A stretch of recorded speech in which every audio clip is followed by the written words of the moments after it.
Hey guys, so in round 4 of the Michigan Open I had the white pieces, and the game began with one knight to f3, d6, which I have to say, this player played a lot in the spirit of the way that I like to play the game. Like these types of moves, you know, I like playing the perk and that kind of stuff, so I actually thought, man, this is kind of interesting because I feel like I'm almost playing myself in this game. Like, and in fact, many of the moves that were chosen by my opponent were things that I like to play as well. So I played d4, knight to f6, and I played g3. I didn't want to build like a traditional center with moves like c4, knight to c3, e4, that kind of stuff. Decided I wanted to go this other way, so I fianchettoed my bishop. And after e5, I like to keep the tension in the center, so I just castled. Bishop e7, played c4, so I kind of go into the structure I said I didn't want to play. But you will notice I didn't put my pawn on e4 and keep it back and just support the center. And in the beginning of the part of the game, there's a lot of waiting moves, like just leaving the tension where it's at. And here I just took away a square from the knight and the bishop on c8. And then I played this g4 move. Now, my idea is to push g5 and then get my knight into d5, harassing the queen. And I thought, you know, this might give me some kind of idea of some moves and stuff, so or an attack or something. So my opponent played g6 and I played g5. I'm just kicking the knight, and it went over here, and then knight to d5. And then here I thought for a while, and I thought. And eventually I came to the conclusion that I could probably take twice on e5. I could take e5, and then when the pawn captures, like this I guess, there we go. Then I could actually capture with my knight on f3, have the knight take. Which at first doesn't seem like I can do it, but there's a problem with the pieces that are protecting the pawn. So if you follow the captures, like pawn takes, when my knight takes, this knight can recapture. And when my bishop takes, it seems like the rook can recapture, but then I saw that I had knight to f6 check. And if the king is in check after that sequence, and the pawn is guarding the knight there on f6, then my queen would be attacking an unprotected queen. So I was kind of happy that I saw this, and to be honest, this type of thing is something that I usually struggle with in a lot of my games. Like I'll come up with some kind of idea like this, and then like an intermediate move, like a move that's made between captures will happen, and I'm like, oh, I didn't think of that, you know, that kind of thing, right? But in this game it actually ended up working out well. But I will caution you guys against that kind of stuff.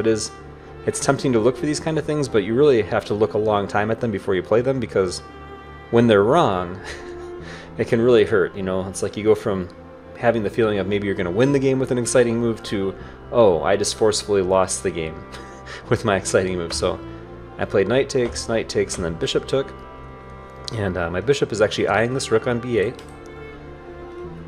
But again, rook takes bishop is going to fail to that knight check, right? So we talked about that, and the queen taking the queen afterwards, right? So here the try queen takes g5 was made, and that does pin my bishop on g2 to the king, which makes h3 harassable, so the bishop could take and threaten mate. And I think that was the thought process, right? So assuming that attack is going to be fast enough that if I take the rook, the bishop will take threatening mate, and then a piece can recapture the bishop on b8 later. But here I played f4, attacking the queen. And she then went to g3. And then at this point, I still saw that we had this threat here, right? So I wanted to neutralize that threat before I capture the rook, and I have a nice move, the rook lift, rook to f3, attacking the queen and supporting the h3 pawn. Queen went to h4, and then I took the rook. And then bishop to f5 was tried. I retreated my bishop back to e5, so I'm retaining the extra piece. And then some rather aggressive moves. So I have f6, and bishop went back to c3. Bishop to e4, attacking the rook and my bishop. I'm gonna play here. Played rook to f2. I could have also considered just playing my queen over to e1, challenging the queen here.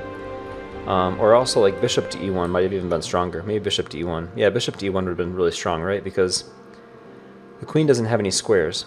So I could have thought about doing that, thinking I'd be way, way, way ahead, right? Because she just doesn't have any available place to go, and the knight can block, but then bishop takes knight, and the queen goes back to h6 or h5. Yeah, so anyway, I could have played that move, but I didn't. I played just rook back to f2. And I still retain an advantage with this, but the other move is maybe more pretty, right? So the bishop took, my rook took, and then the queen took. And here, I missed another kind of cool move. I could have played queen takes knight. And if the queen recaptures, the queen just takes here, then I'd have this cool knight check. So the knight would check the king and win back the queen. So I could have just taken the knight, which would have been really cool as well, but I didn't play that either. I played queen to e1. So I just reinforced my e3 square. And the reason I wanted to reinforce this is I was thinking about how the queen and the rook are both attacking that pawn.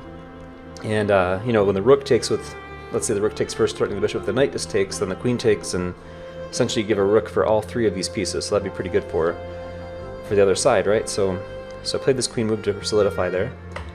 Bishop to d6 was played, and then I just stepped my queen out of the pin, because now with this rook pinning my pawn, the bishop and the knight both became active on f4, and of course the first capture my knight could take, but then when the second piece captures, my queen on e1 would be pinned to that, you know, the rook would be basically pinning the pawn to my queen, so I would be able to retake. So queen to f2, the rook came in, and here I played rook to h2, the queen gave a check, played the queen to g2, she moved back, and now that same sequence we saw before works. So I took the knight, queen moved back, so my opponent saw that, you know, capture on h5, I have this check, right? So played queen to e6, but I can actually use the exact same attack that I just did when the knight was captured with my queen. So I played queen takes the rook, queen captures, then knight takes with check, and picks up the queen.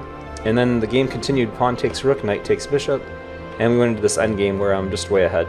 And I'll just kind of arrow through the rest of these moves because I don't think they're that instructive, I guess. You can just see how my pawns and minor pieces work really well together, and move up the board. You can see back here when I gave this check how nice it is, because, oh sorry, this check right here. I've got this bishop helping out this pawn, and the knight helping out that pawn, and my rook's ready to pick this guy up, so king's getting forced back. I played my knight up here just to complete this, so I have like this nice control all along here, and I'm ready to send the rook in to help out with like mating. And then, yeah, so I could even play this pawn forward at some point just to keep the king like boxed in, right? But anyway, the king went over, rook captured, and I kind of thought we'd have one more move like this, and then I could just either check with the knight or just even move the rook, pretty much any waiting move, right? Because the king's the only piece that can legally move, so the king's going to move back over, and then I'll be able to mate with the rook. But you could do that with almost anything. You can move the knight, the bishop, this pawn, or the king, and any of that movement on any of those squares would then, you know, you consider, I probably wouldn't want to go where the king can take the rook, but any of these types of movements would have been fine and would have won the game. This check also would have pushed the king over, right? So, but lots of choices here on where I want to go. So any one of those movements. This one wouldn't, maybe, yeah, that would work too, because the king can still step back there. So, but yeah, I'll just go ahead and highlight all these squares, mostly because it's fun.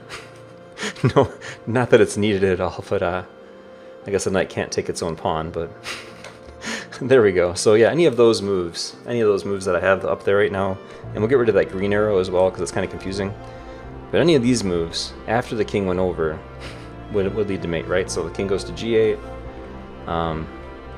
then had he gone to g8, any of those moves. And then after those moves, then we have the finisher of just rook forward with the mate, right?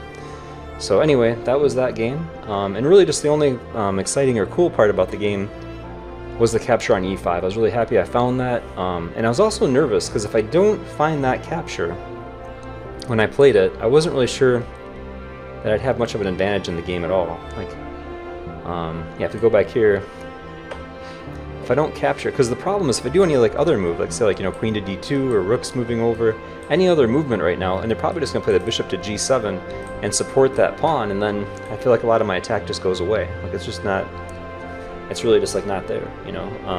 So like if I played like this, yeah, and I got the engine on, and yeah, it says completely equal after e4. So if white just pushes this e4 move completely equal. So I'm happy that at the time I had to make the move. I found the right move, because otherwise black is completely equal with this really simple just pawn push. So anyway, hopefully you guys enjoyed the game. And like I said, it was kind of weird playing almost against myself, like I said, with that d6 move. But my opponent played very well, and I just got fortunate that I saw that capture. So we'll see you guys next time.